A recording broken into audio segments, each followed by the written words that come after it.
नमस्कार साथियों। एक्सरसाइज 2.4 का पहला क्वेश्चन हम कर चुके हैं, जिसका लिंक डिस्क्रिप्शन बॉक्स में दे दिया गया है। आज हम क्वेश्चन नंबर 2 के बारे में बात करेंगे। क्वेश्चन नंबर 2 में हमें दो बहुपद दिए गए हैं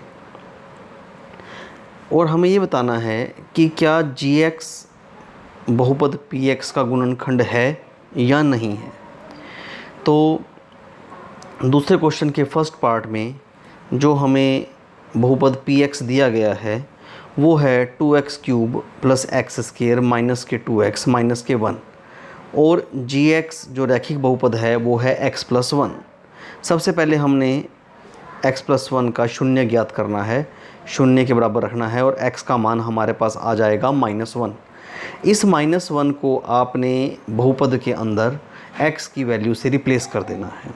तो ये बन जाएगा 2 × x³ तो -1 का क्यूब प्लस x का स्क्वायर यानी कि -1 का स्क्वायर -2 × x और माइनस के 1 है।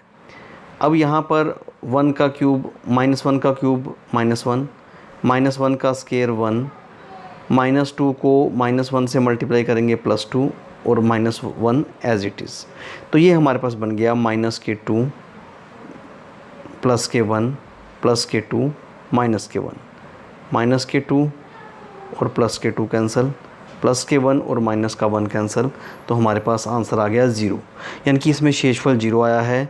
तो हम कह सकते हैं कि जो gx है वो px का गुणनखंड है।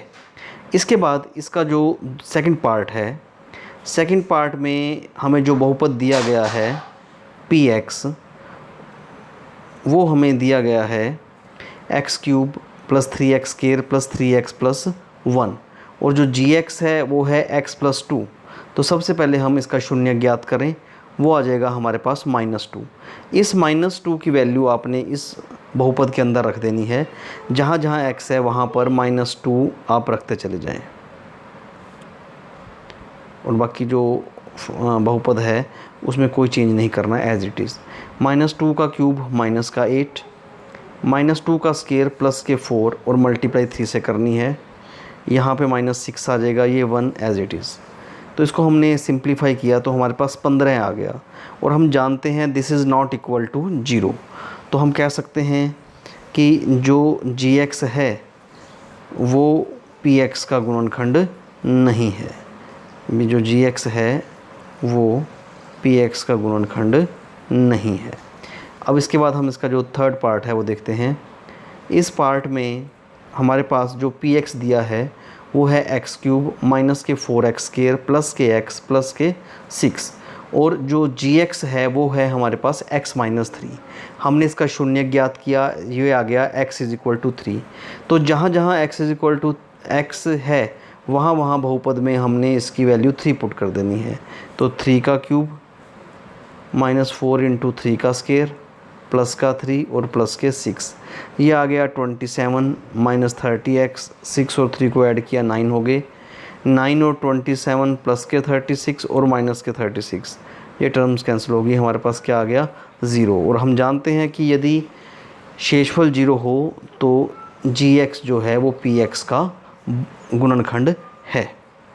आइए अब हम इसका जो थर्ड क्वेश्चन है वो देखते हैं। इस थर्ड क्वेश्चन में हमें k का मान ज्ञात करना है। k का मान ज्ञात करना है, जबकि ये दिया गया है कि x - 1 निम्न स्थितियों में बहुपद px का गुणनखंड है।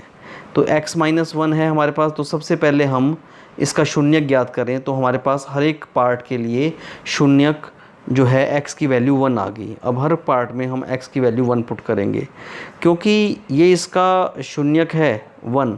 तो जैसे ही हम बहुपद में x की जगह पे 1 पुट करेंगे तो हमारे पास आंसर क्या आ जाएगा 0 आ जाएगा। तो हम पहले 1 का स्क्वायर प्लस 1 प्लस के और = 0। हमने थोड़ा सिंप्लीफाई किया, ये आ गया 2 + k = 0। तो k की वैल्यू हमारे पास आ जाएगी -2। यही हमने फाइंड आउट करनी थी।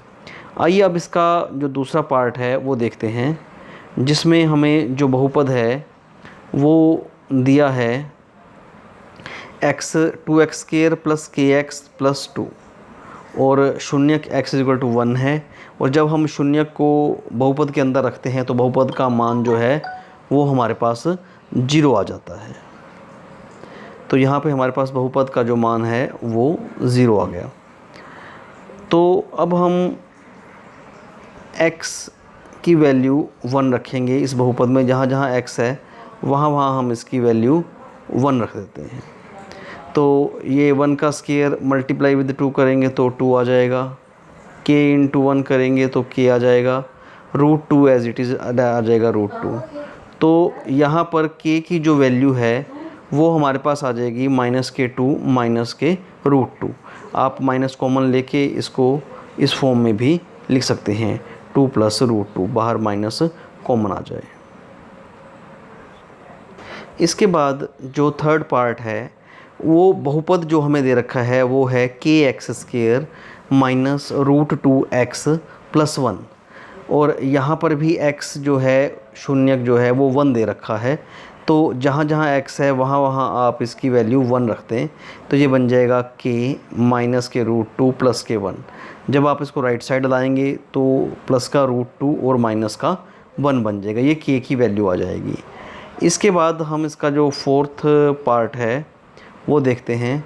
फोर्थ पार्ट में जो हमें बहुपद दिया गया है वहाँ 2 पदों में k का मान दिया गया है, लेकिन करना हमने वैसे ही है कि जो शून्यक है वो हमें 1 दिया गया है। यदि इस शून्यक का मान हम इस बहुपद में रखें तो ये हमारे पास 0 के इक्वल आ जाएगा, क्योंकि ये गिवन है।